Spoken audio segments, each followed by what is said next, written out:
I've only gone and broken it again. I tuned my M240i. Everybody warned me, saying you'll break it. But did anything actually break? Short answer, no. But there are real failure points on these engines. And today I'm showing you what could and what does break if you don't maintain them. Stick around, because one tiny routine could save you thousands. I've owned this car for a couple of months now. It came to me tuned, and then I actually tuned it myself. I've driven it hard, I've pushed it, I've put it on the dyno. It has a hard life. But nothing catastrophic has happened. Now the M240i comes with the B58 engine. And there are many generations of this B58 engine. For example, this one in my car is a generation 1. And this engine in particular does have a few documented issues. And if you tune one of these cars and ignore basic things like fuel, oil and cooling mods, then you're going to go down a route of problems. And today I'm going to run you through exactly what has broken since I've tuned my B58 in my M240i. And then I'm going to show you ways of how I've prevented failures from happening and how you can do the same. Now let's start off with the elephant in the room. The oil pump on these cars, especially Gen 1s, have a tendency to fail. And this was definitely one of the loudest failures on the Gen 1 B58s from about 2015 to 2019. Now a lot of owners who have reported these failures have reported the pumps having plastic internals. This is the key failure point. These plastic internals break down, they become brittle and they break. And then what happens is you have oil pump failure, which starves the engine of oil, which is a very bad thing. Now when BMW introduced the B58 TU version of this engine, they made a few revisions and basically fixed it. But it's definitely worth checking the part number on your oil pump to see if you've got the one which has a tendency to fail and maybe upgrading it to one that doesn't break. Now here's a little tip of how to tell if your oil pump is working before getting to the point where it actually fails. Now on your iDrive screen here, if you scroll down to measure engine oil, you can actually measure the engine oil on the car. Now one of the ways to tell if this oil pump is failing is if you go to measure the oil and it can't complete the cycle and tell you how much is in there, or it gets to a certain point and it fails, that is a sign that your oil pump is on its way out. So it's definitely worth doing this little test every now and again just to see if your oil pump is working as it should. Now here's another thing that a lot of people freak out about on the B58, and that is the injector issue. And this is a common issue on 40i cars like the M140i, 440, 340 for example. The issue tends to be on cylinder number 6, which is the cylinder furthest to you as the actual driver, all the way back there. And having a tuned car definitely puts a lot more strain and wear and tear on your high pressure fuel pump and your injectors. Has my cylinder 6 exploded then? Well, short answer, no, it's perfectly fine. I haven't even done any research to see if I have the revised injectors in this engine. A lot of people seem to think it fails because at the back you've got your high pressure fuel pump. That's very loud, and you've got some foam that covers over cylinder 6, and people think that it fails because it gets too hot. Now again, another way to tell if these injectors are on their way out is if you've got stalling, if the car doesn't want to drive properly, if you're putting a lot of load on the engine and it doesn't want to go, little things like that. If you think you have a problem, do a data log with your tuning software and that'll tell you exactly what's going wrong. And if you are really concerned about it, BMW have revised injectors. They're not cheap, but if you are that concerned, you can definitely retrofit them into your engine. And of course, another benefit if you do tune your M240i is the car is a lot faster,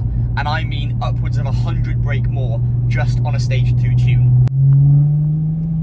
It just wants to go. Now, of course, one thing that doesn't change when you tune a car is the sound. The sound of the engine is going to sound pretty similar unless you change the exhaust setup. However, here's a quick glimpse of the exhaust setup on my car. I personally think my M240i sounds pretty decent. Let me know in the comments.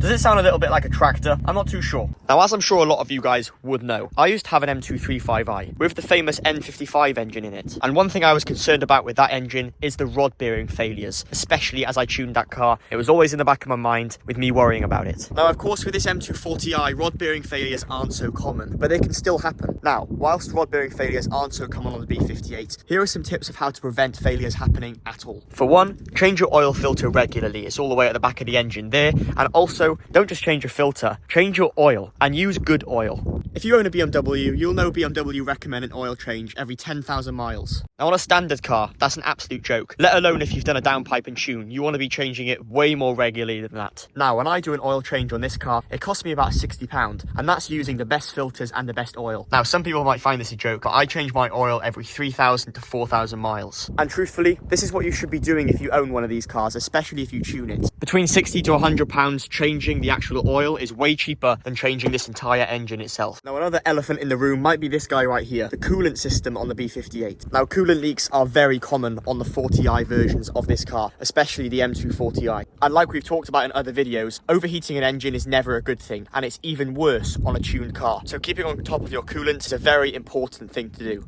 So let's answer the question then. Have I had any coolant loss, or has anything broken in the actual cooling system on my car since I've tuned it? And no, to be completely honest, honest, nothing is broken. I'm always on top of making sure the coolant is topped up. I'm always checking the hoses for any leaks, any splits, and I'm underneath the car regularly, making sure that the leak isn't underneath the engine instead of on the top where everything is nice and visible. So no coolant failures for me personally yet on this car. I do check the coolant level regularly. Like I mentioned, I'm checking for leaks. If a coolant warning pops up on the dash telling me to top it up, I'll know to investigate things a little further. Now, we wouldn't be talking about a BMW unless we talked about the VANOS situation on these cars. Now, this part is going to be quite familiar to a lot of you because VANOS failures are very common. On the 40i versions of these cars, the timing chain and VANOS situation is all at the back of the engine. Unlike other BMW engines where a lot of it is at the front, it's all at the back. So that's something to cater in the fact of replacing, is it's going to be more expensive because it's a lot harder to access. And of course, these type of failures are a lot more common on higher mileage engines, maybe B58s which are approaching the 160, 200,000 mile mark. Not so common on one like 50,000 miles, for example. Now, these type of problems will appear and they'll be very obvious. The engine won't work correctly, the car will drive weirdly, and of course if you have tuned it, you're going to be enhancing these issues even more because there's more stress on the components. However, if you do notice any of these issues, data log it, run your diagnostics and see exactly what's going wrong, and hopefully you can fix it before the problem starts actually costing you thousands. So these are just the common things which could have broken that I prevented from breaking on my car since I've tuned it. And I'm quite familiar with BMWs at this point. I've owned quite a few, but if you do have one and you tune it, data logging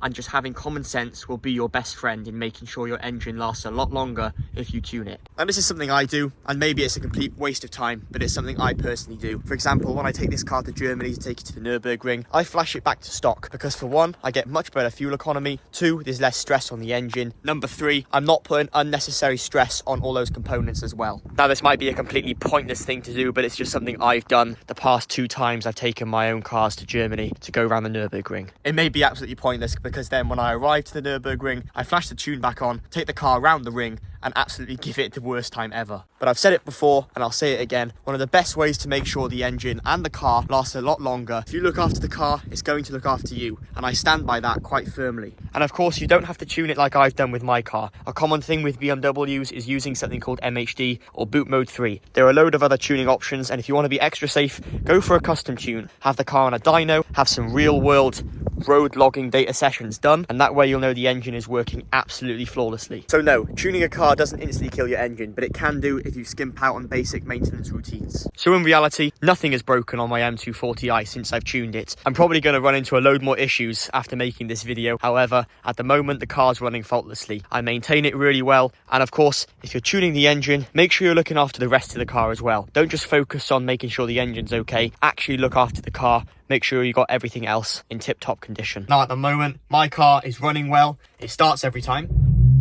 Hopefully. Was worried it wasn't going to start then, and I'm absolutely loving it at the moment. So if you want to tune your car, I would say definitely go for it. And of course, nothing's broken in my case here. There always is the chance of something breaking, so it's always good to have a little bit of money backed up, maybe in a savings account, so that you can get the car back on the road when something does break, because something will. It's not something you ever want to happen. Engines break even on stock cars. It's just how they work. There's loads of moving parts and a lot of failures. But at the moment, my M240i is running well, and I'm going to try and keep it that way by maintaining the maintenance and looking after it to the best of my capability. So let me know in the comments, have you tuned your BMW? Has it blown up on you yet, or has it been as reliable as mine has been? Now, if you guys enjoyed the video, you can like it, you can subscribe, you can do whatever you want. Apart from that, I'll catch you guys in the next video. Thank you very much for watching. Bye for now.